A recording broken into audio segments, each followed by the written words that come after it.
Hello and welcome to my channel. Thank you for joining me today. In today's video we're going to be looking at drawing this beautiful anemone, a lovely clear photograph that I got off Pixabay, and I will link this photograph down in the description below. A beautiful pink colour against this black background. Now I'm actually going to put some watercolour on it later, so I'm not going to do the background. It's not easy to get something like that so uniform and so flat with the watercolour and as dark as that. If you're working in oil or acrylic, you might like to do that. An alternative, if you are working in watercolour, is once you've finished doing the flower, you could cut it out and put it onto a black piece of paper or card if you wanted to, or you could do a completely different background. But I'm actually just going to leave the background white, and I think it'll look quite nice like that. So I wanted to talk to you really about the shape of flowers and how you set off to draw a flower. So with a round flower like this, which there's a lot of, and we can classify flowers into the different shapes, but we have a lot of flowers which fit into this category of being more or less a round shape. You need to learn how to draw ellipses and the importance of ellipses, and I did a video on this the other week, so I will put the link to that up there if you haven't seen it. So if you were looking at this flower completely flat on, looking into the face of it, it would be more or less a circle. If we look at this petal here, this one's actually sort of folding back a little bit and coming out of that line. So whilst we're drawing it, we're perhaps going to just leave this petal for now and put that in afterwards. But the thing is, we're talking really about a circle. So I've cut a bit of paper out so I can show you this. So really your flowers like this, here's your centre with your petals going off in a circle. Now most of the time we're not going to be looking at a flower straight into the face of it. It's going to be on an angle, it might be turned away from us, and so whenever you move that circle around or change the shape of that flower, you're going to get what we call an ellipse shape. So basically, I shouldn't be drawing on here really, but a shape like that. So that was one thing I wanted to talk to you about with this. So we can see here, although we know that the flower is a circle, we're seeing it slightly on this angle, so we're getting that ellipse shape. So look at that and look at the measurements, how big it is compared to the rest of the paper there. We really want to make it nice and big to fit into here. And the other thing with this flower is it's also a cup shape, so it's curling up slightly. So you're drawing something that's this shape, not something that's flat. Occasionally you have flowers that go back like that. There's echinacea, that's one that where the petals fold back. So it really depends on the flower. Some flowers are actually quite flat and quite open, but this one is much more of a cup. So that's going to give us that 3D effect if we have that in our mind as we're drawing, that it's a cup shape and that it's on its side like this. And that helps you imagine it more in 3D. So I just use that as an aid really to try and explain what I was saying there. So to begin with, we want to fit that ellipse onto the paper, and we want to look at the width compared to the length. That's really handy. It's exactly the same length as my pencil, the length of it, and the width is about there somewhere. So it's not much different. So if we look, what we can do is then transfer it, get your pencil, put a line there, put another line at the other end, retake that other measurement. Don't forget we're not doing this bottom petal at the minute, so when you print this off or get it up on your monitor, just remember that we're going to leave that out of the ellipse shape. Again, mark your finger where that is, put a line there and a line there, and that's going to help you with the shape of your ellipse and get those measurements right. Then loosely with your arm nice and free, get that ellipse shape in. And we can rub some of these lines out afterwards. So if we get the eraser now and go and rub out the lines that are wrong and keep the lines that are right, and we get basically that shape where we know this flower needs to fit into. So we don't set off drawing a flower by drawing each petal. We draw the overall shape, and this is the same when you're doing any drawing really. Start by looking, even if it's a person, an animal, a tree, whatever, look at the very basic shapes that you see, the big blocks of shape and form, and then work it down into the detail. So the next thing we need to get in here is this, and again this is actually domed, so it's 3D. So it's not flat at all, it's coming up like this. So, and look at the size of it, again, give ourselves an idea of the size. It's not quite in the centre, it's a bit more to this side. This is probably about that big. And it's doming up and over and then around. And again, we can come back with the detail later, and these are coming to about here somewhere. So we've got something that looks a little bit like a fried egg or something like that. It's not looking anything like a flower, but it means that we've got the basic structure in of the shapes and the sizes, and that we can work to that and work in that detail. So we can then start doing one petal at a time. And if we look at this petal here, you've got a lovely downward curve. So look at each shape one at a time. And make sure the curves are going in the right direction, because then it's going around.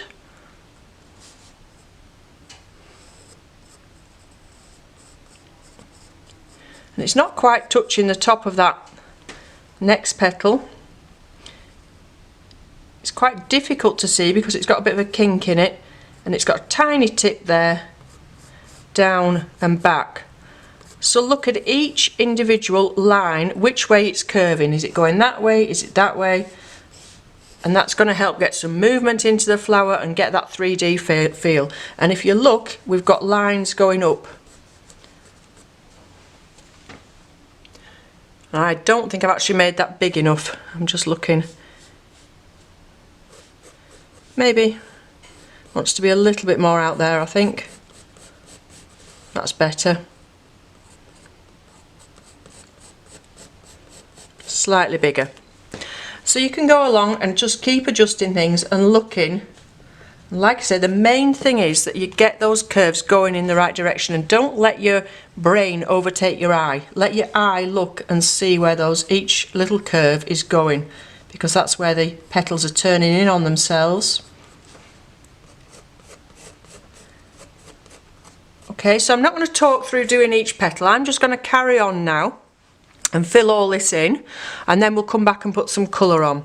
But just bear in mind that cup shape, things are coming towards you, so this line here of this next petal is really coming towards you, so get that nice curve in. This line here is a guide. You don't have to not break it. If we look at it, some of these are going to be breaking it, some of them are going to be less than it. That line is a guide for you to work the petals into. Okay, so I'll go ahead now and carry on and finish the drawing of that.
Okay, so you could probably tell that while I was doing my erasing, I made this a little bit smaller. I'd actually got it too big. If you measure that there to where the seeds come to, it's more like that.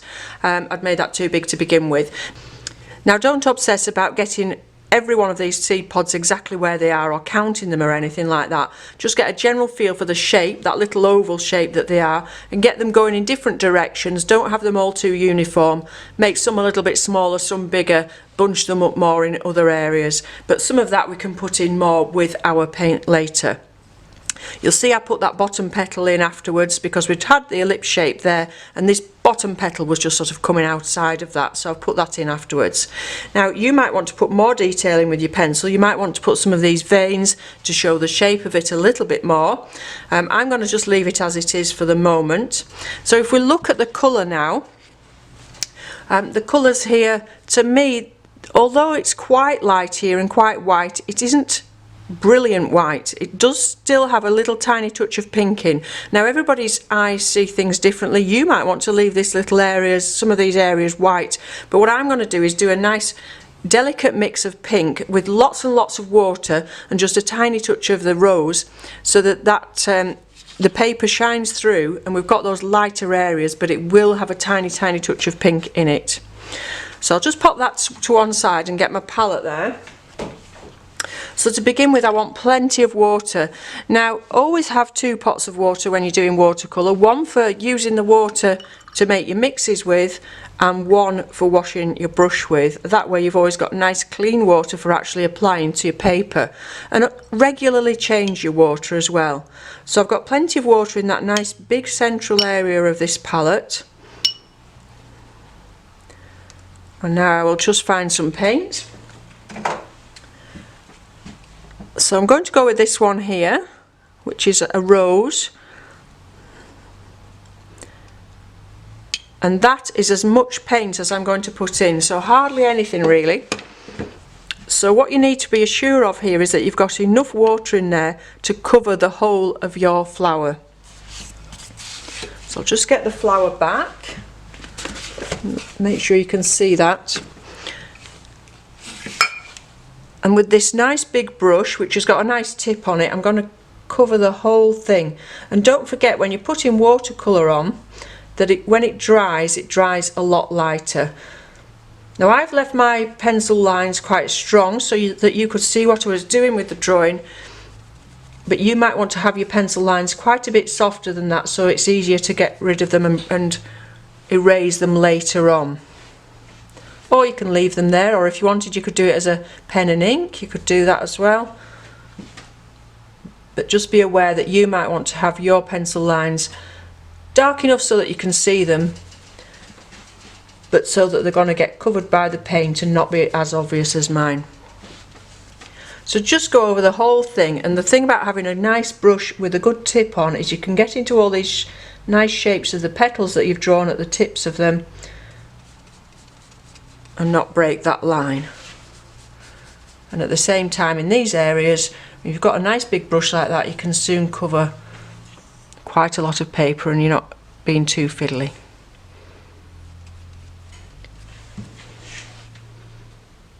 Now I'm not going to work wet in wet today. I wanted to do this a bit more methodically and allow it to dry in between layers. So this is a good point to go and have a cup of tea or something while this dries. If you do want to hurry things along, you can use a hairdryer to dry your paper, but just do be aware that you really want to leave it a few minutes first, just to allow the paint to soak into the paper. The idea of watercolour paper is that it's absorbent. The paint isn't sitting on the top, the water, sorry, isn't sitting on the top of the paper. It shouldn't be. It should be absorbing into the paper, and if you blast it off too quickly with a hairdryer, you don't give it a chance to do that, and you can risk moving the water across the paper and making a bit of a mess. So just allow it a little time to sink into the paper and dry properly. Okay, so I'll pop that to one side now. Now one thing you can be doing whilst that's drying is making up your next colours. So I didn't want to introduce lots and lots of colour into this. It's a very nice simple flower with this lovely pink colour. Looking at it now, it's perhaps a little bit more on the blue side of pink than this one that I've used, so I might add a touch of blue or violet to it for some of these darker areas. So I want to make, I don't know, probably about 3 different pinks to go slightly darker and to get some of those veins.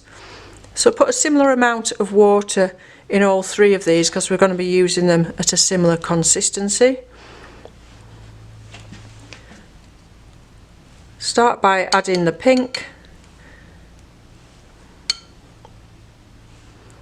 And if you don't have a pink in your set, a rose colour, you've just got reds maybe, just use plenty of water and allow the white of your paper to shine through, which is going to be the pink, the red and the white of the paper mixed together to make your pink.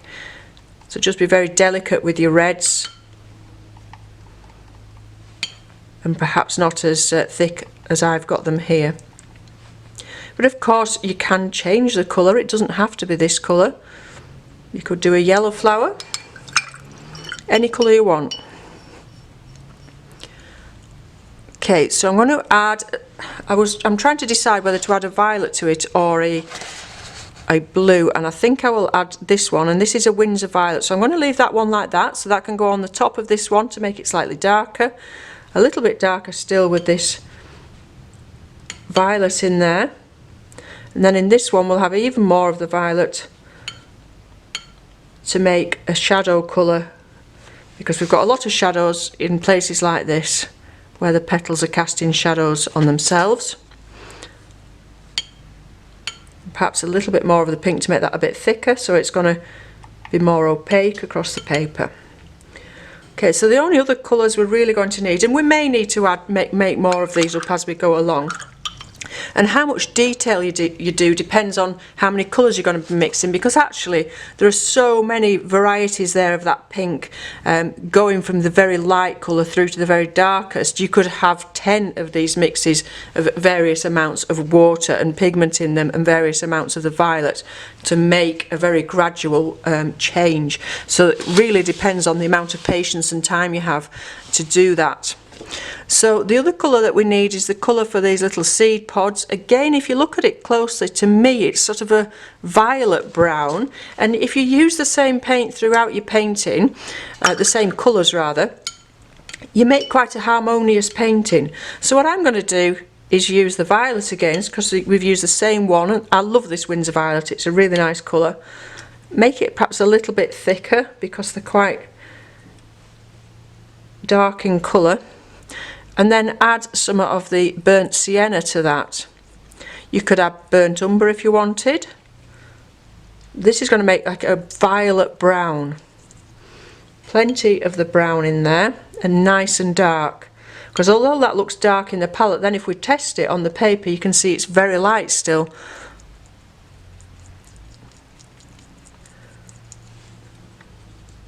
And in fact I will just get some of the umber as well to go a little bit darker in tone with that, and more browny than violet. Okay, so if we look at that now, it's a really nice warm brown colour, which is what I'm seeing. You might see it as a bit darker, a bit more black. We could always make another dark colour. In fact I will, just a little bit mix of a nice thick dark nearer to black. So for this one I'm going to use the burnt umber, and see how thick that is, not too much water in there, with some French ultramarine.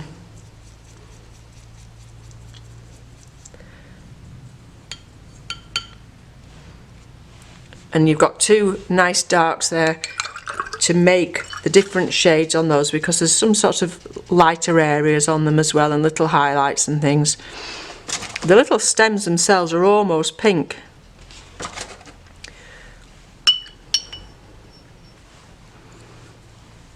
Just put a little bit more of the blue in there, make that nice and dark.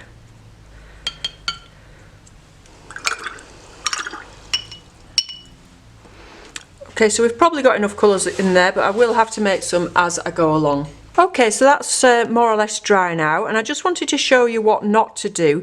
This is where I rushed and did it with the hairdryer, which is what I was telling you about before. Because I did it with the hairdryer, it didn't give it time to go into the paper. This was drying more quickly, and you end up with it darker here.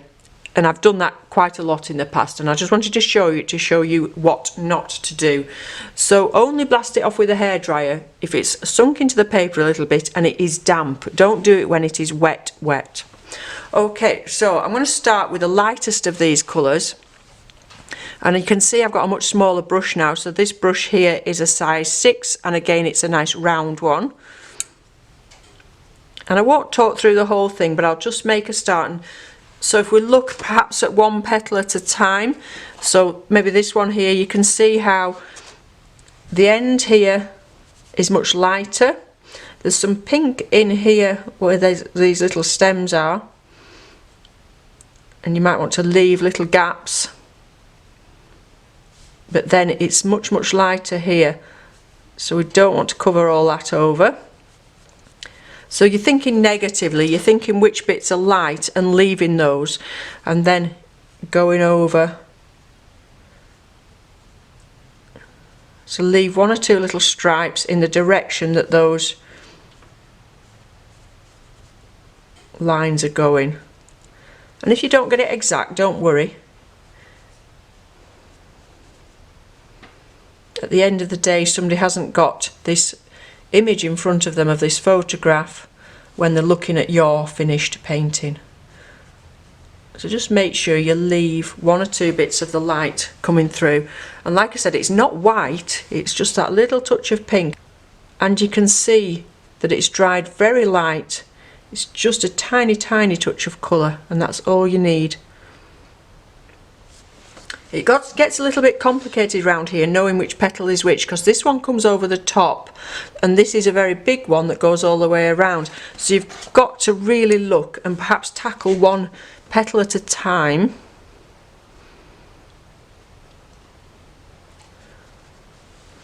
And have a good think about where you're going with your paint and where you want to leave.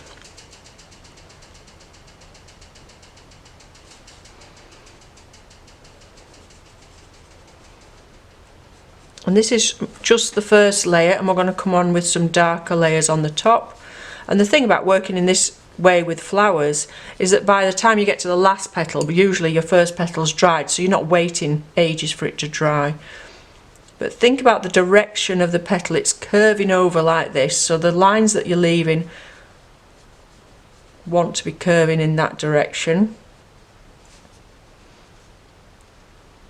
There's also a little tip of light on the edge of that petal.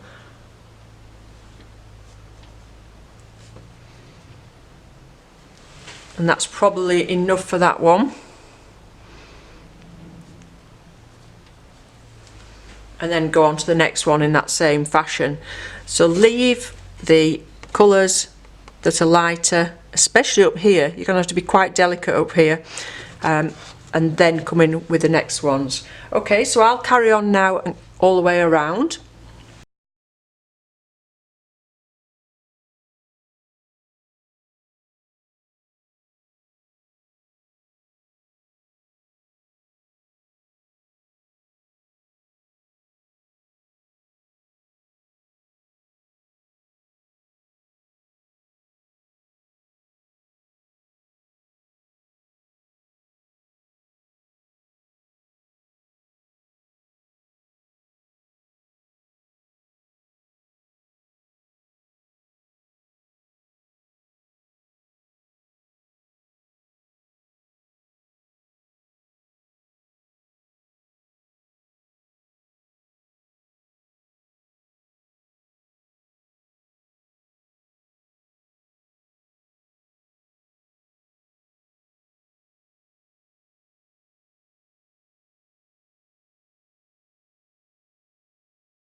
Okay, once again that wants to be completely dry before you go on to the next stage, and you're just going to move along the palette and go on to your next darker colour. And you can see they look a lot lighter on the paper because you've got that water in there and you've got the lightness of that paper shining through. So now you're looking at your mid-tones, you're looking at where it's a little bit darker than that second pink we put on there, but not as dark as the shadows there. Like I said before, you could have 10 of these and just go into so much detail, but I just wanted to show you very basically with these 3 mixes. If we look at this petal here, it's a bit damaged, so it's got a few different colours going on. So this is where you're going to take a little bit more time to get some of these veins and things in. You'll notice I did alternate petals as I was going round. That allows one to dry before you're touching it again and not risking the 2 petals blending into each other. You can see this brush here has got a lovely fine tip on it if you use it like this and give a little flick of the wrist. It's got a very funny shape, this flower here, going along here because it's damaged. I mean, if you didn't want to do the damage and things like that, if you wanted to make it a little bit more uniform, you could do. Use some artistic license, do it how you want, it's your painting. Now I'm just going to put a bit more of an edge on that to distinguish between this petal and the one behind it. And some of those lines indicating the direction. So this is where we can get some more detail in and get the direction of the way that the petals are going with some of these lines.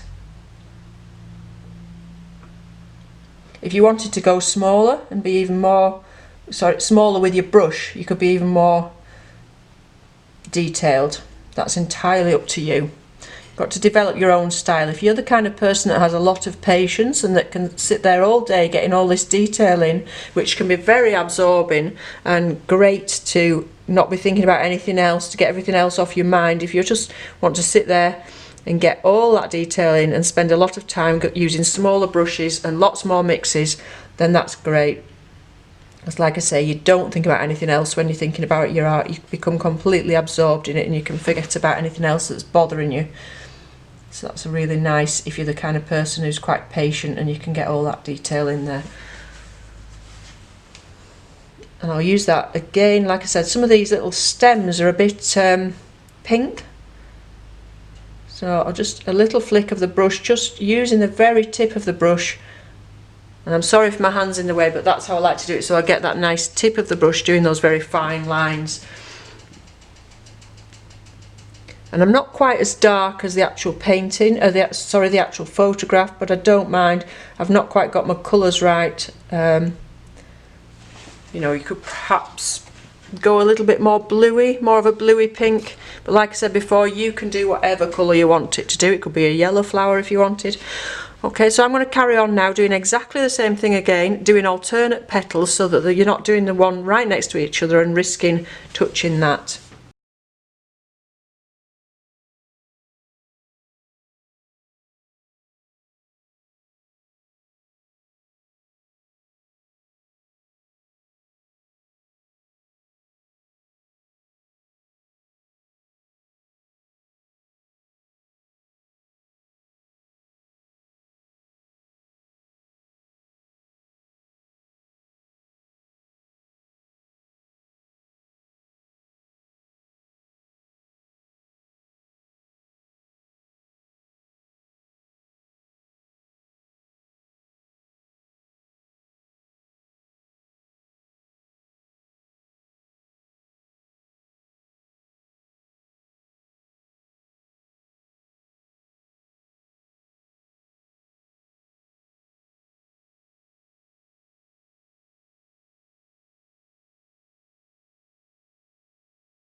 Okay, again that's nice and dry, and now we're going to go on with that last colour. We might even make a darker one than this afterwards, we just don't know at this stage. And just look at where the very darkest areas are. Don't forget watercolour is quite a delicate medium, and you do have that white of the paper showing through. So the colours aren't just going to be as opaque as they are on the actual photograph. And that's the beauty of watercolour, is getting that lovely delicate feel. Okay, so now if we look here, we've got a shadow cast by this petal onto the petal behind, and it's a very sharp shape, a very deliberate shape there, and that's going to make that petal pop forward. Okay, and if we go all the way around the flower looking for where we've got those darkest areas, because I might come in and come even darker in one or two spots. So the next shadow, we've got a lovely shadow all the way down the edge of this petal, and again you might want to take a little bit more time and put much more detail in with those veins and things. But I'll carry on now and go all the way around with these shadows.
Okay, so I've gone all the way around and there's still one or two areas where I want it to be much darker.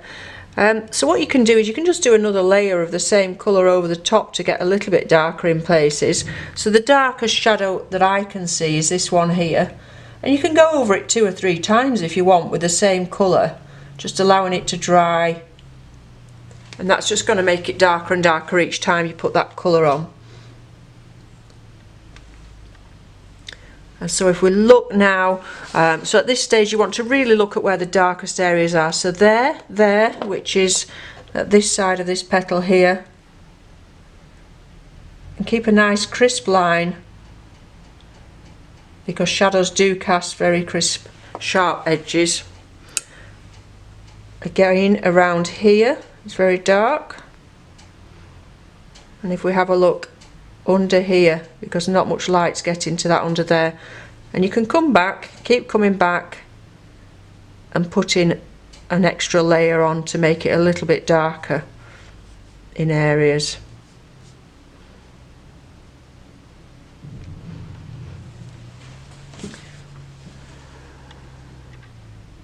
So I'm going to leave that for now, but you could carry on building up and building up with those different shades, going darker and darker in different places. Just pop a little bit on there. But I'm just going to show you now how to do the centre, and then I'll leave it to you how much detail you put in your actual painting. So don't forget the link to this reference photograph is down below in the description. So now I'll turn my palette round, and we've got those 2 browns that you remember we made up earlier. I'm just going to mix these up a bit. So I'll start with the central part, and don't forget it's that dome shape, and if you look you've got all these little, I don't know what they are, little seeds going all in one direction there and around here, and that's going to build up that shape and leave these little light areas in between. So again, with the tip of your brush, you might want to use a smaller brush for this. You might want to go darker, be more detailed. All that's entirely up to you and what suits your style and the time that you have to do it. Again, just to build up the depth of colour and how dark it is, you can just keep going over with the same colour. You don't have to use different colours or different mixes of paint to go darker, just keep building it up.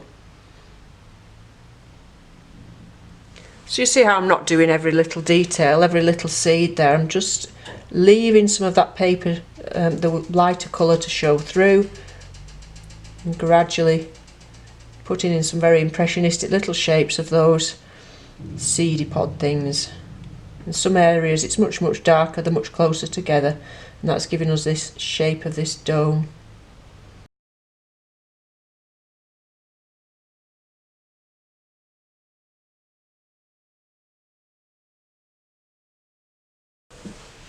As you come onto these outer seeds, use the shape of your brush and the tip of your brush to make very random shapes. Don't have these all uniform, don't have them all going in the same direction. Keep them a little bit random and impressionistic.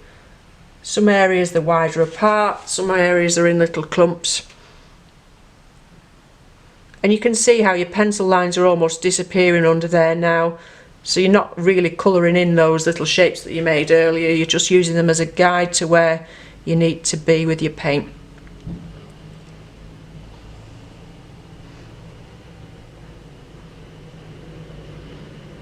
Again, your pencil lines probably won't be showing as much as mine. I made them nice and dark for them to show up to the camera, but of course I can have a go at erasing some of those afterwards once it's completely dry. So make sure before you do any erasing of your pencil that your painting is absolutely completely dry, and then you don't make a mess. I mean, you can even leave it to the next day, leave it till you've had your lunch or whatever. Don't be rushing it, there's no need to rush it. That's when we end up spoiling things that we've spent a long time doing.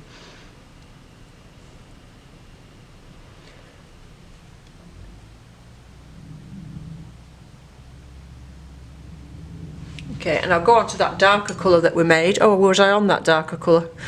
I'm mixing between the two, I think. It doesn't matter, it gives us a variety of shades. And this little central bit's nearly drying now, so I can just keep going and going a little bit darker on top. Don't worry about overlapping either, as I was doing on the petals. Because watercolour is transparent, the shapes that you've done underneath are still going to shine through.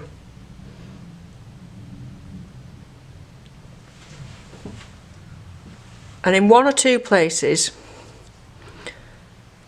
some of the actual stems are a little bit darker as well, so we can just put one or two little flicks in. We've already got some with the pink. If you wanted, you could come on top with more of the pinky colours with these stems. But it's just a little impression of those lines going out. Again, nothing too uniform.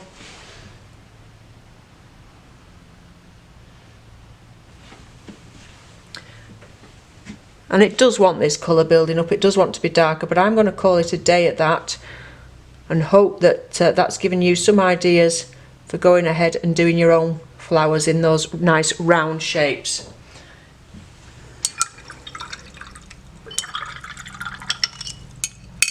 Okay, so I hope you found that useful. I'll be back again next week with another tutorial or demonstration. Thank you very much for watching and enjoy your own painting and drawing. Bye for now.